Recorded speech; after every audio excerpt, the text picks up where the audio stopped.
Hey guys, I'm Dov, and today I'm back with more Total War Warhammer 2 tournament action. Yes, indeed, we are back in the Total War Warhammer Mortal Empires YouTubers tournament, where I've put myself against a lot of the other members of the community. It's definitely a ton of fun, and a big shout out to Shadow Online Gaming for putting the whole thing together and getting everyone organized. It's definitely like herding cats, so well played to him, and I'll leave a link down to his channel down in the description below.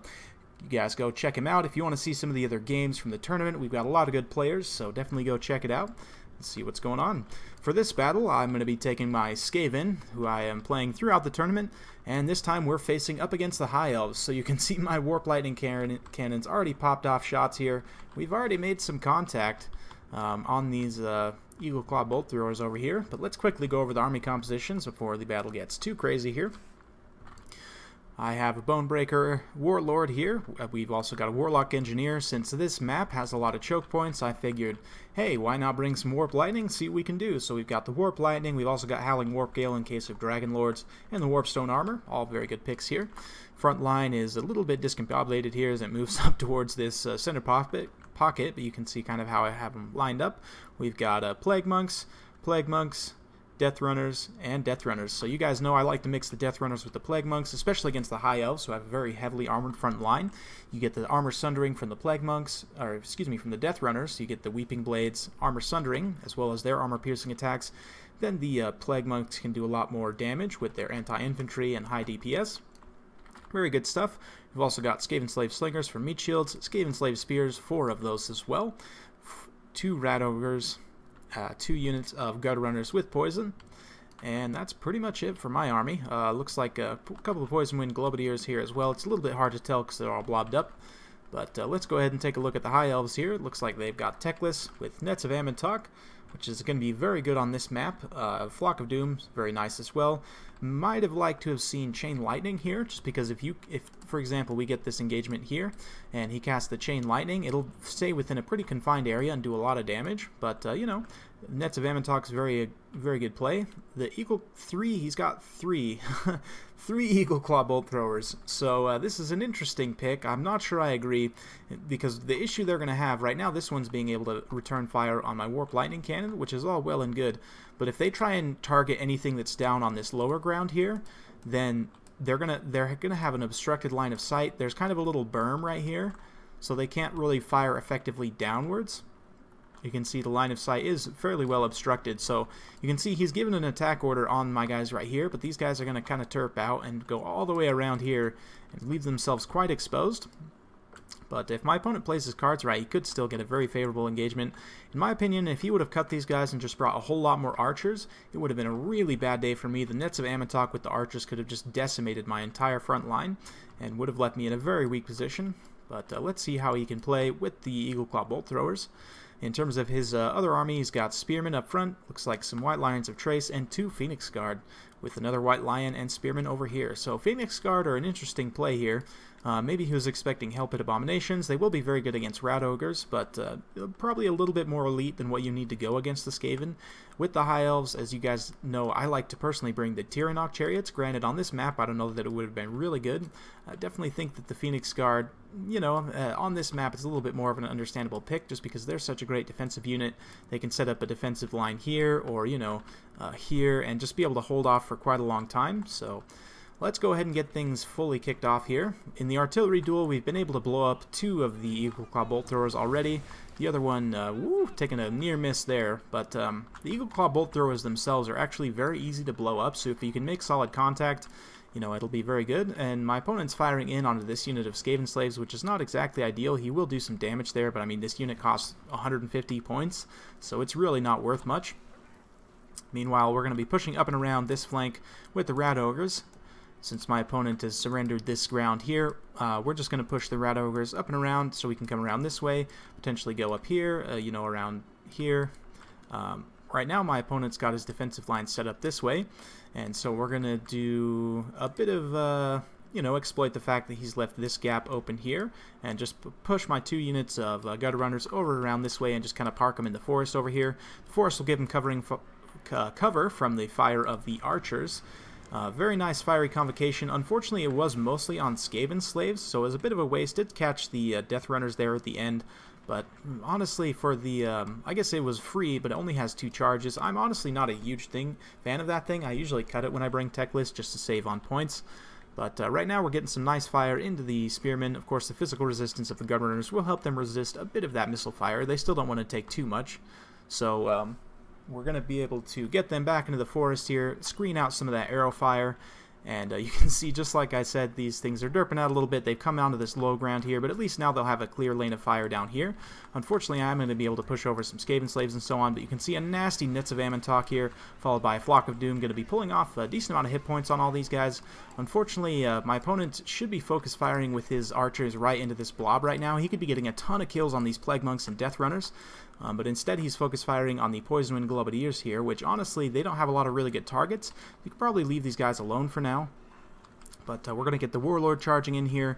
Meanwhile, now a lot of the infantry is kind of collapsing down to form a line here.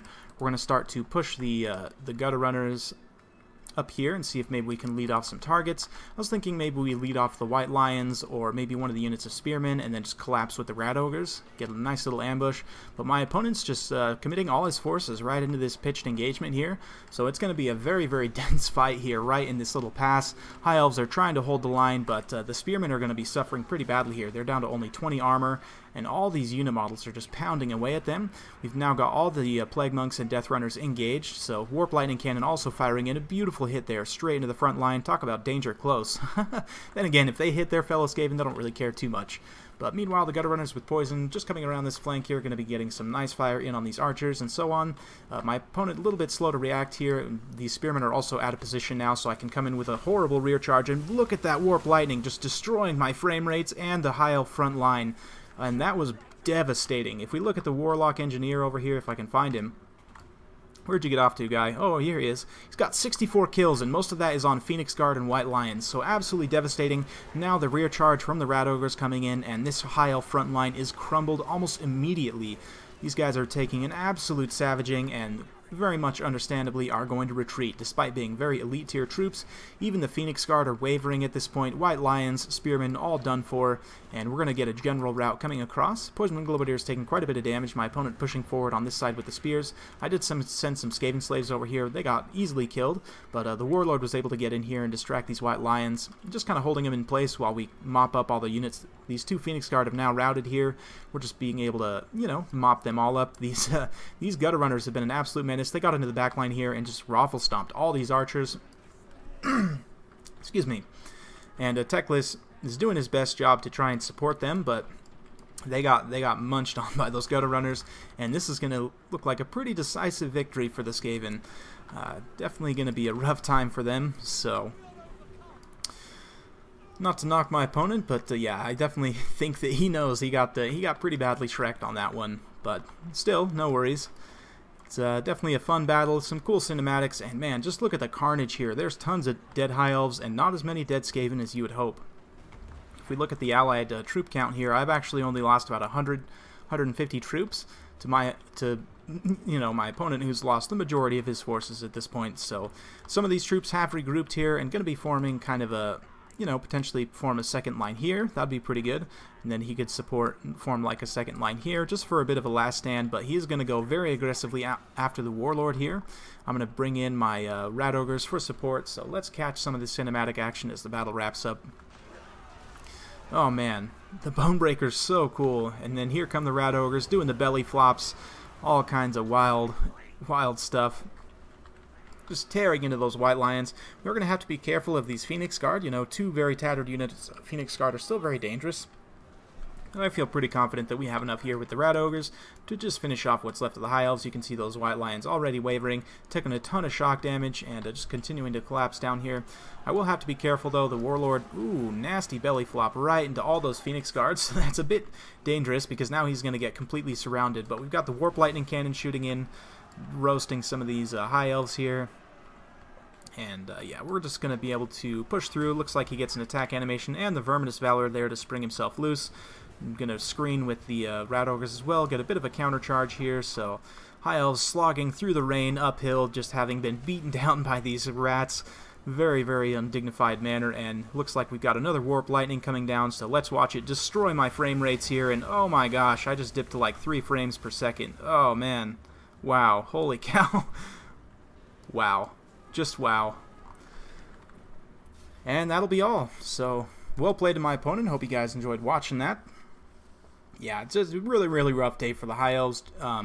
In terms of the army here, I honestly don't disagree with his army picks too much. I think Teclis with the Nets of Amantok would have been very good on that map if he had replaced, like I said, replaced these Eagle Claw Bolt Throwers with regular archers, and that game probably would have gone completely differently. But my opponent's front line just getting crushed by the combination of the Death Runners, that Warlock Engineer getting 98 kills on mostly elite High Elf infantry. That's really, really nice work from that Warp Lightning. Of course, the Death Runners and the Plague Monks. Poison Wind Globadiers not getting too many kills, but 113 on these Gutter Runners. They just messed up those archers in the back line. The Rat Ogres as well, getting a very decisive rear charge and breaking that main line engagement. 56 and 68 kills respectively. 59 kills on the Warp Lightning Cannon. Excellent kills all the way across the board for the High Elves. I mean, yeah, you can see I only lost 145 to their 727, so pretty lopsided game. Well played to Pshyc, but what can I say? Hope you guys enjoyed watching that battle. Sure enjoyed playing it. If you like this kind of content, like and subscribe. Be sure to check out Psych's channel, as well as Shadow Online Gaming, the organizer of the tournament. If you want to see some more tournament action, keep it right here for more, and we'll see you next time.